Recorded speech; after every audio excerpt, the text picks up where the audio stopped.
Well, welcome to Imperfect Together. I am Chris, and I am here with my man, Mike Jones. Mike Jones in the house. What is up? Mike Jones is student pastor over East Side, right down the street. And he was so kind to come and hang out with us. I had to buy him lunch for this. But that is what it is. So, Mike, real quick, before I start asking you some questions, just give us the 30-second version of who is Mike Jones. Oh, man, that is such a good question. You can't, no, that's cheating. Just go. 30 seconds. Goofy, spontaneous, and then I would say, oh, man, I don't know. I feel like you're setting up a dating profile right now. I am. my Christian Tingle. Christian Tingle. So, I don't know. I guess goofy, spontaneous. I do have a dog. I got a little dog. It's not little. No, it's a massive bear cat that like walks around and people get scared of him. But is your dog very human? Like, he is. It looks very humanish. Yeah, so we kind of put like this phrase on him. I have a dog named Ollie, and we put this phrase on him that he is a dog. He's a dog in a human suit, or a human in a dog suit. That's how it goes. Gotcha. So does he take you for walks? Yeah, he's definitely walking me. All right, so here's what I want to know. What is the most awkward, either the most awkward date you've ever been on or the most awkward thing that you've ever done on a date? Whichever fits best. Whichever brings us the best story. Okay. The most awkward date. Oh, man, this is going to get me in trouble. I'm from Memphis, Tennessee, home of Elvis Presley, where he came from, barbecue, blues, all the good stuff.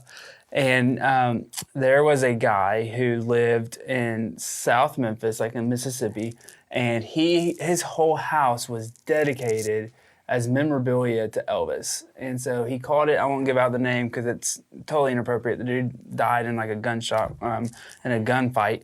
But it's this older man, and he had this house that was covered in floor to ceiling and just pictures of Elvis memorabilia that he would say, but it was all fake. None of it was real. Like we would go, like you'd go at 2:00 in the morning, knock on his front door, he'd open up like the padlocks, let you in, and he'd give you a tour of his house. And we would go. Anytime in the middle of the night? Anytime. Like it was open 24/7. Oh, God. And it was right next to a college university, and so college students would just go and have fun at it, you know, and it was more entertainment than it was for anything else. And so I was a lifetime member at this establishment. Fake Graceland. It was called Graceland 2, TOO. There it is. I just gave it away. So I actually took a girl on a date, and that's where we went. At 2 in the morning? It was probably about 12 o'clock at night with a group of friends. And so that's, to me, is, Okay.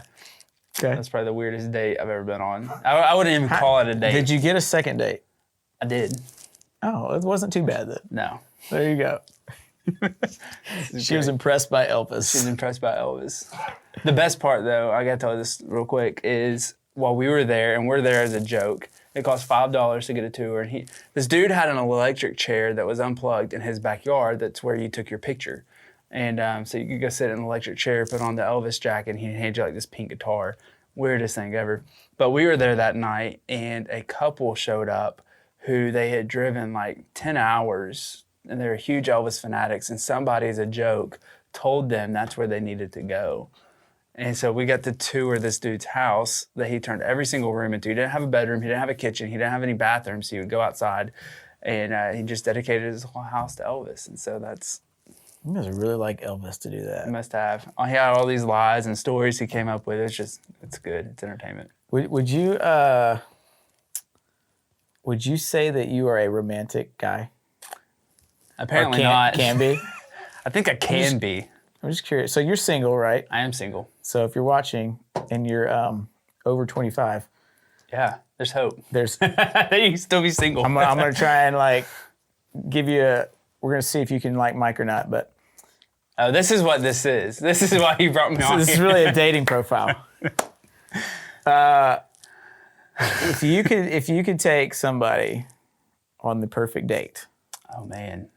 What would you do? So it may not necessarily be your perfect date, but what you think would, and obviously, yes, that could depend on who it is. Right. But let's just in general, it's the first time you're meeting her, you don't know anything about her, and you want to really impress her. What does that night look like? or day or whatever. We're going to the Olive Garden. And here's past McDonald's and we're going to Olive Garden. Hey man, I'll just tell her like you can have all you can eat breadsticks and salad. Just don't order the lasagna. Don't order the lasagna. It's too much. Man, I don't know. I'm a like 5 love languages, right? And for me, I love quality time. And so I don't get why people would go on a first date and go to a movie because you're sitting there and you're watching a screen. You're not even interacting with each other. So I'd want to do something interactive and kind of, I don't know, I'm spontaneous. And so that always kind of plays in. I don't really plan. I mean, I do plan, but things change. You may end on the side of the road. May end up at Graceland too. Oh. Okay, so you want to do something fun. Yeah. Fun, get to know each other, keep it lighthearted. So fun like a Spartan Adventure Park type thing, or fun like roller skating, just anything. Fun, anything. Fun like we're going to Disney World. Yeah, let's go to Disney World on first date. She'll like you for it. You get a wife. You're going to spend a lot of money on that date. That's an expensive first date. Yeah. All right, so then what kind of characteristics then should somebody be looking for in a potential date? Yeah, that's a great question. And the thing I think we all have to kind of look at, and you went through this as well, one is I think there has to be open communication. Like I think that's the failure of so many relationships, even I've had, whether I get it's... in a lot of trouble for that. I do get in a lot of trouble for that. I'm married. I get in trouble for it too, and I'm not married. But not even in a dating relationship, but I think in any relationship that communication has to be there, because communication is the groundwork that you build on to begin to have trust. And I think that if your relationship isn't built on trust, then you're not going to go very far. You know, like you're always going to be questioning the motive of the other person. You're always going to be questioning why. What's the ulterior motive here? What are you trying to get at? Are you asking me to do this because you're really wanting this? You know, and the lies can come in. And I think for us is just to be able to go into a relationship, whether that's a friend or a dating relationship or even marriage, and say, hey, I need to be able to trust this person. I believe the way trust is built is through communication. Man, I'm surprised you don't have a girlfriend, Mike. Hit me up on my MySpace. my TikTok. MySpace. Do you have a TikTok? No, I don't have a TikTok. Do you like you don't scroll through TikTok? I have never looked at TikTok. My daughter, she'll do it all the time, but I don't. Listen, there's social media happens way too fast, and I don't. Hold up, is that Zach? Is that Zach? Hold on, open the door. No way. Zachary Kruger. It's Zach. What's up, dude? I'm here, guys. Dude, On the podcast. Is this playing?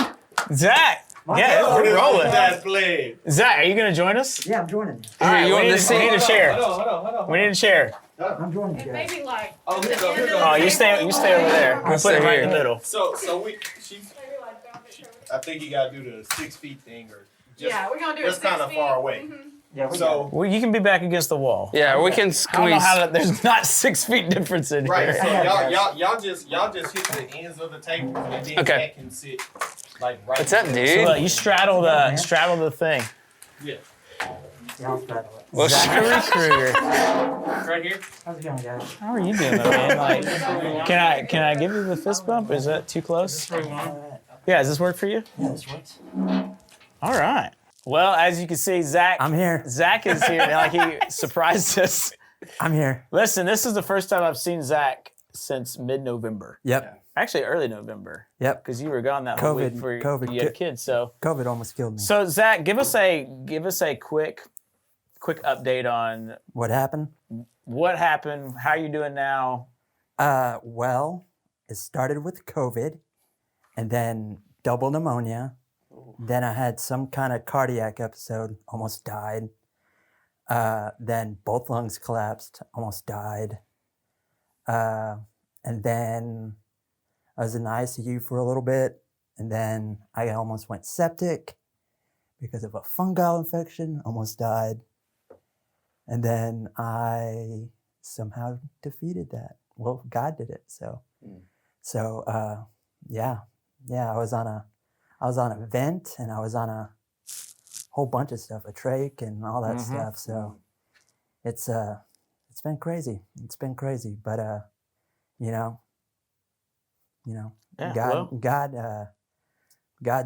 God did a lot. he did. And He I'm did a sure. lot. I'm sure He did a we'll. lot. We may But- do an episode with you where you just kind of dive more into it. Yeah, but it's been crazy, but it's been good for. I mean, it's weird. It's been like good for like me and Katherine, which is weird. You know, you wouldn't think like a near death experience would do that. I was in a coma most of the time, anyways. But when all that stuff was going on, but I mean, my wife kind of got a lot of the oh my gosh, and she handled it pretty well. Your wife is a superhero. Yes, she through is. all this. Yes, she is. And we'll get more to that later. Yeah, we'll 'cause get that's a whole more. other- Yeah, that's a we whole could do a other- whole episode on Katherine and just how awesome she is. But Yeah, we could do that later. but- so we'll just jump back into our All right. topic for now. All right. We'll just have a little bit of fun. You Yeah. cool with that? Yeah. All right. I asked Mike earlier, and so I just want to ask you because I know you have a lot of good stories. Yeah. What is probably either the most awkward date you've ever had, or the most awkward thing you've ever done on a date, Awkward thing almost done on a date. I kind of want both answers. or both, if you've got both? There was this one time when I was in high school, and I I dated this girl named Jessica for a day. And,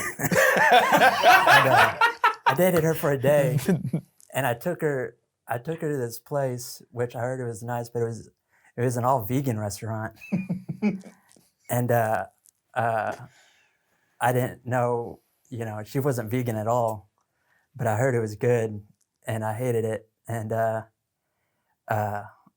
yeah, and then we had that, and then I forgot what happened. Something happened. Yeah, I like took the tofu home. Well, I left it in the car. Tofu. One left thing it I've in the never car. had. I left it in medium rare. I left it in her car, but I put it in like under her seat, and she didn't really find it for like 6 weeks Oh, but it smelled really bad. But She never looked under her seat. she never looked under her seat. But Like, it smells really bad in here. I don't It know was like why. the Yeah. gift that keeps Oh, on well. giving. yeah, That first date was Zach. Just that's the only thing that's popping up. But I'm sure I have plenty more. It reminds me of like when people Um, put like sardines in people's air vents or different stuff. trunks. Yeah. Yeah. I'd be so mad. Yeah, I mean, I'm sure there was some awkward moments when me and Katherine first started dating, for sure. But yeah, How long did it take you to convince Katherine to like you? 5 years. It took her a while. He's persistent. Yeah, I was persistent, but I also dated while there was 5 years were going on as well. But yeah, 5 years of mowing her lawn and all that stuff, and just being like, oh yeah, I'll do that. Yeah, I'll go to your graduation and sit by myself. Just because I want to. Yeah, just because we're best Wow. friends. Yeah, I was in the friend zone for a while. Hey, you made it out though. I Not many made it people out. make it I out, made so it that's out. impressive. I made it out. That's impressive. Yeah. So one of the things we're talking about, since obviously you just got here, Yeah. is we've been in this series on sexual integrity. Okay. Sexual integrity really being the sexual things that you feel, think, or desire, or responding to the sexual things you feel, think, and desire in a way that respects yourself, others, and God, right? And so the past 3 weeks, I've kind of just been by myself. Yeah. More like I felt like it was gonna be awkward if I just had somebody else in here talking about it. Yeah. So we didn't. But so now we're kind of taking a step back, and I want to look at more of. I think there's other aspects to that, like before you even get to that stage, of becoming the person you need to become before you're worried about dating or whatever. So I was just asking him like, what are some of the characteristics of somebody he would want to date? And so I'm gonna throw this out to y'all. How would you define love? Like, I don't know. Like, are we talking about like I love my dog, or I like love In the my context of dating Right. and wife? Dating. Like I love my eventually mom, finding- but also love Taco Bell. So Yeah. there's a well, way. you know, we've really distorted the word love anyways, and we use it way too much. Yeah. But in a more like, if you were looking to get married, Yeah. which is the eventual purpose of dating, even if you're in middle school, like you're not getting married yet. But Yeah. Yeah. but, You but also shouldn't don't be be dating saying in I middle love school. you. Yeah. That's a whole other topic. Yeah. But so how would you define love in that, like a love for another human being that you want to Like, spend the rest of that's- your life with? That's exactly what it would be. Is like when I say I love you, it's like this is real. Like for instance, me and Katherine, we didn't say I love you for a long time. It took maybe a year, but we would say like, "Oh, I like you so much," you know. And then like that Avett Brothers song, it's like I am loving you. I am loving you. I would say I am liking you. And so like we would say I like you like so many times, and then probably a year into it, Catherine's like, "This is so stupid. Like, why are we saying?" It's like, will you shut up and tell me you love me already? Yeah. And so we eventually said I love you, and then Who said I love you first? ooh, I did, and then she said it back, and then I think like a few weeks later we got engaged, and So once you say I love once you, you're ready to say I love you, you're ready to get married. that was already like, but I was already the engaging was already like in the books and all that stuff. You already had that plan before you even told her you loved her? Oh yeah. I guess you've been waiting 5 years. You had a long time to plan it out. he planned it all out. Yeah, so yeah, it took a while, but How would you define it, Mike?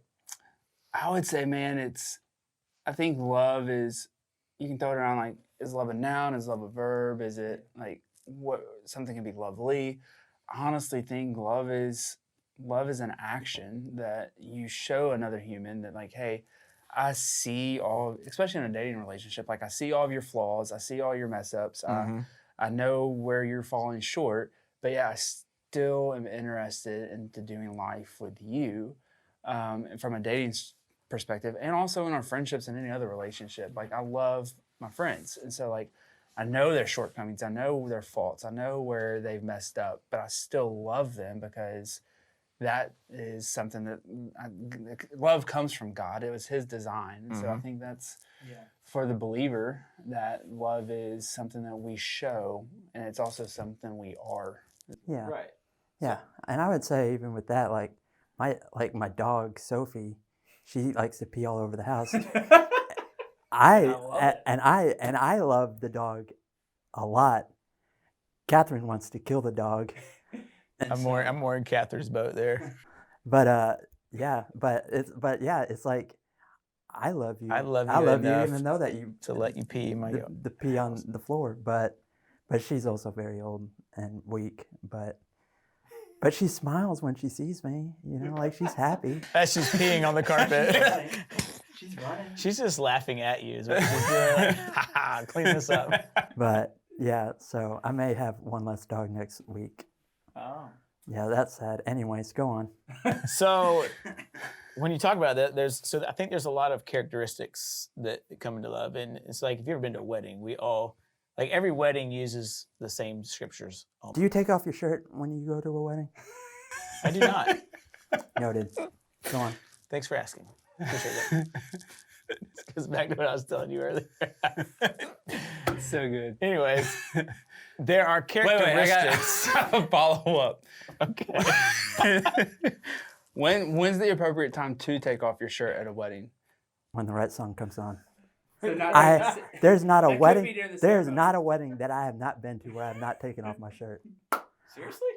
Every wedding. Like I'm being wife beater serious. or like skin? I will rip off my white shirt. I bunt down my shirt, and when I start to feel it, when I start feeling the music, and then when the beat hits, rip it off. I have It done is it in the at- middle at- of the dance I have done circle. it. I have done it so many times. Yeah, Okay. yeah, I've done that too, and I've, took off my shirt. Did you come up with like a fake persona? Like I'm Uncle Ned's. I'm Uncle Ned's son. I'm good friends with this guy named Alan, and he got invited, and I just showed up and took off my shirt. And me and him both take off our shirts. It's a duo. It's a duo kind of thing. Usually when I'm invited, he's invited, and everyone looks at us as like, are they about to do this? And we do I it. kind of want to go to a wedding with you now. I want to kind of put on a wedding. Let's do a fake Maybe wedding. one day somebody Zach watching. could be at my wedding. Yeah, I'll take off my shirt at your wedding. Appreciate it. You get some Hall & Oates. You get some Hall & Oates. You get some. You get. You get some Man-Eater. Whoa, some Man-Eater. I'm telling you. Can we drop that in right here? Is that demonetized? Whatever, I just sit down. But anyways, go on. I know that you're getting serious, so let's get serious. Oh, it's fine, Zach. I know how you operate. He throws it back like This is nothing new. All right, let's. I'm the one that has to be responsible for making the weird transition back to where we were. Sometimes I can do it. Sometimes just like, whatever. Anyways, back to characteristics of love. Doesn't Hall & Oates have a song about that? These two are both going against. I think right me and now. Zach are going to start our own podcast. That's what. That if you is- like, that like is this video if perfectly you fine. want. Yeah. It can be Mike and Zach. Just Mike and It'd Zach. be Zach and Mike. Oh, thanks, man. I said it should be Zach and. No. You were the one that originally named it Imperfect Together with Chris and Zach. And then every time you tried to introduce it, it was Zach and Chris. I was trying to be nice, but then you took it, and then I was like, well, let's do Zach and Chris. But then you're like, no, it's. That did not happen. Anyways, it's already done. Now you're making up stories again. Jeez. Zach and Chris. Anyways, go on. Send you back home. Just kidding. Characteristics of love. Characteristics of love. I think the scripture everybody always goes to is 1 Corinthians 13, right? Yeah. Do you know it by heart? Love is patient. Love is Love is kind. Love is self. This wasn't a team effort. I wanted to see how good you were. Go, Mike. Love is patient. Love You is can't kind. read it. What is it? Love is patient. Love Love is is kind. kind. You haven't done very many Love weddings, is- have you? I haven't. Love yeah. is. Love is patient and kind. Love is not jealous or boastful or proud or rude. It does not demand its own way. It is not irritable, and it keeps no records of being wronged. It does not rejoice about injustice, but rejoices whenever the truth wins out. Love never gives up, never loses faith. It always is hopeful and endures through every circumstance. So I think when we look at these attributes or characteristics or whatever you want to call them, typically when we see them, we're thinking of the other person. Oh, I want to find somebody who is patient or kind. But very rarely do we actually look at ourselves and That's say, good. okay, do I That's actually good. have these attributes? So I guess my question to you guys would be like, how important is it that we first look at our own lives and become love to others before we're trying to look to somebody else for that? Yeah, I think it's one of those things that you can put the expectation on someone else, but yet you don't have it in your own life. And I think the distance between what you believe and what you do is hypocrisy. And so if you're expecting this person that you're in a relationship with to be these things, yet you're not those things, and you're not letting the Holy Spirit work in your life, then there's a barrier there that has to be broken down, and it's never going to work. Do you think that's a big like fringe point in a lot of relationships? Where we have expectations of others, but we don't hold them to ourselves? Yeah. Yeah. But it doesn't even have to be the same expectation. It could be like my significant other expects me to do this, and that's what I'm going to do, but I'm also expecting her to do something different. Like it doesn't have to be. So then how, whether it's a dating relationship or, I mean, this applies to friendships and everything. I think it applies to all relationships. If we were to actually put this into practice and we were to take these attributes that Paul talks about and, okay, I'm going to work on them in my life. If everybody did that and that's how relationships work. How would that change the dynamic of relationships, whether it's with a friend, who you're dating, or whatever? I think you would see that Philippians chapter 2. Like the example given to us is that Christ put on humility, and that we would then look at the interest of others instead of the interest of ourselves. I think that's where true love is the example, the greatest example is Jesus, who he so loved that God so loved that he gave his only son, that ended in his demise in a moment, but yet in that moment gained everything, you know? And so I think love is selfless in that sense of, it's a sacrifice, and it's one of those things like what would the church look like if we lived sacrificially with one another? And I looked at Zach's interest more than what my own interest is, and my ambition became his ambition, you know, or vice versa. Yeah, I agree with that. I feel like he's got Ditto. some wisdom. I Just want to hear ditto. Zach's wisdom on this. What was the question again? Exactly.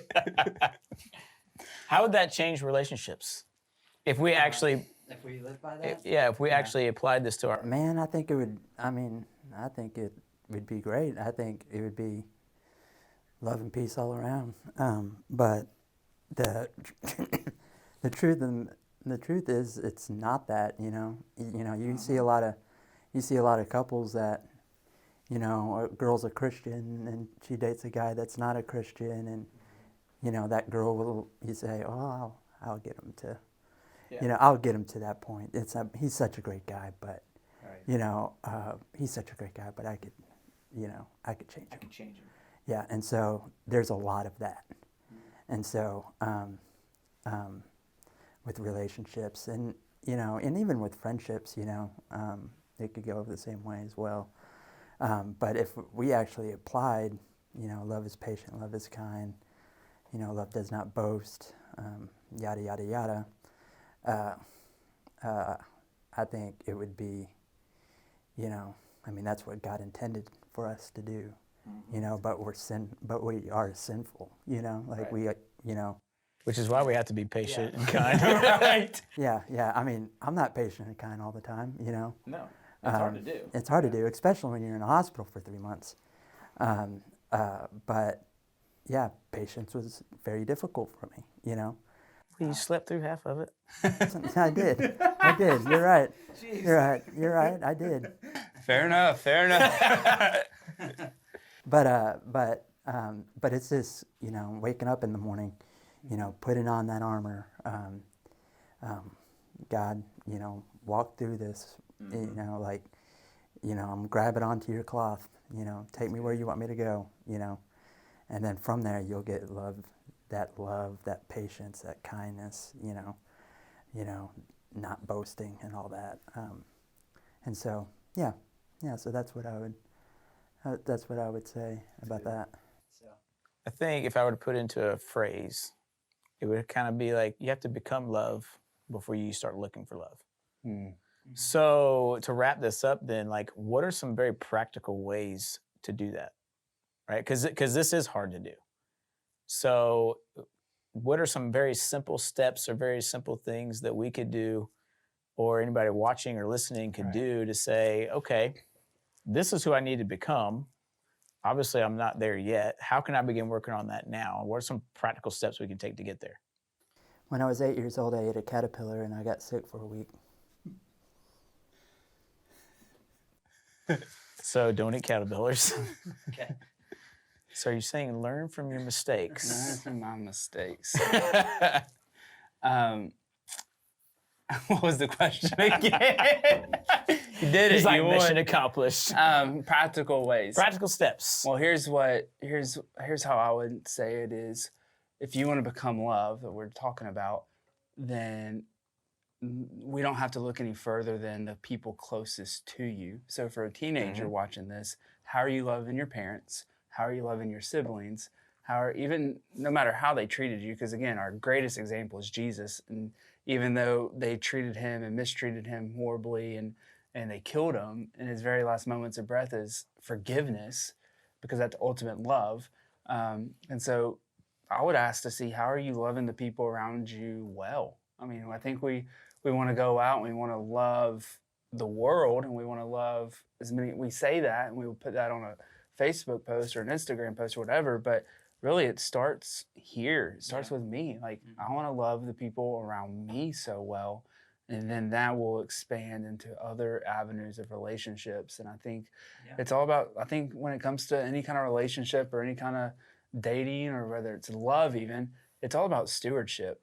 It's how am I stewarding what God's given me and how am I leveraging my life for the glory and fame of Jesus in my relationships, whether that's dating or friends or my family, and how am I leveraging that to accomplish what I've been called to. I think that's a really good answer. This is a really good answer. I don't have anything to say about that. I'll take that one. I just need some Hall & Oates I right now. think, I think too, another very practical thing is like, what? Is identify, okay, what's one of these areas I need to work on? Right. So if I need to work on patience, okay, I'm going to pick that. And how can I this week focus on being patient? But with don't those pray around for me? patience. No, don't pray for it because you'll get the opportunity to put it be in practice. patient. But It all starts Start with God. working on it. It all starts with God. it does all start with God, right? And it's a fruit of the Spirit. Like that's what love, joy, peace, patience, kindness, goodness. And it's all a fruit of the Spirit. And so if you don't have, those are indicators given to us. And John says you should know its tree by its fruit. Mm-hmm. And so if you claim to be a Christian, but yet you're not loving, if you're not patient, if you're not kind, the proof is in the fruit. And Right. so it'd be one of those things where I was like, it goes, just what you said a minute ago, it goes back to God. Like, what is your foundational relationship with God? Because how I view God and my relationship with God will determine how I view other people and how I love them well. So I think that's a great picking one area and saying, hey, this is what I'm going to try to focus on, loving better or being more patient or being more kind. Or Yeah. I think it's a very practical If you're a tool. rude person, be intentional about being nice to people. Get on the Jesus bus. So, yeah, I think it's all Don't hard be to a do. Karen. Don't be a Karen. Nobody likes a Karen. No, yeah. Reminds me of that Jesus died commercial for where Karen. they're giving out M&Ms. Yes. Here's a packet for me calling you Karen. My name is Karen. Here's another. Here's a for your name being Karen. We need to make a T-shirt that says Jesus died for Karen. That'd be a good one. But here's the thing. I think when it comes to relationships, so like we make fun, we joke about that is something I've been doing practically in my own life is if I need patience or if I'm being frustrated with something, and especially when someone's getting on my nerves that's like super annoying. It's almost that like when Nathan approached David in his darkest moment and told him the story, and David gets so enraged, like, man, I want justice, right? Like, let's fix this. And Nathan's like, it's you. And I think for me is like when I get annoyed with people, or if I'm being impatient, or they're not being patient to me or anything like that, is I have to take a look at my own self and say, look, what's going on the inside, because I'm that to somebody else. Yeah. Mm-hmm. I'm not perfect. I don't have it all together. And I'm that annoying person to somebody. And what can I be doing to be growing in my relationship with Christ to love people well? No, I agree. And I think the best way, like if you're wanting to find that right person, or if you're wanting to find a person of integrity, then the best way for you to cross paths or become attracted by somebody who's a person of integrity is to be a person of integrity. Yeah, that's so good. So it's got to start with you and you working on yourself. And then through that, then you'll start becoming attracted by the right kind of people, instead of kind of just randomly picking and or Right. whatever, or hoping, man, I really want to be with that girl, but you're a punk and she's like a really nice girl. It ain't gonna happen, bro. Unless she wants a charity project. And then that's it's like a whole Pimp nother My road. Ride back in the old MTV It's days. like when you're, what did you say earlier? Like if you have to, I want to change. People try to change Yeah. people. Man in the mirror. I think if that's a question that you're having to tell yourself, then it's probably not a good relationship. If you have to start with, I can change him, I can change him. I can change Run. her, it's probably not going to work. No. Good indicators. Not that it won't, but most of the time. Yeah. Anyways, final thoughts? Any final thoughts from you? No final thoughts? No. I wasn't really prepared for this, so I just... Are you ever? Anyways, when you No, you just come prepared with caterpillar questions. Or random things to throw in there. Yeah. No, but it was good to have you back, Zach. I'm Yeah. glad to. Yeah. Like, we were pleasantly surprised by you coming in. Yeah. First time seeing you in 4 months. Mike, thanks for being here. You know, It's been fun. you just got Appreciate it. put on the back burner. I did. Zach just This is stole, the spotlight stole all right the here. spotlight right there. But Sorry about that.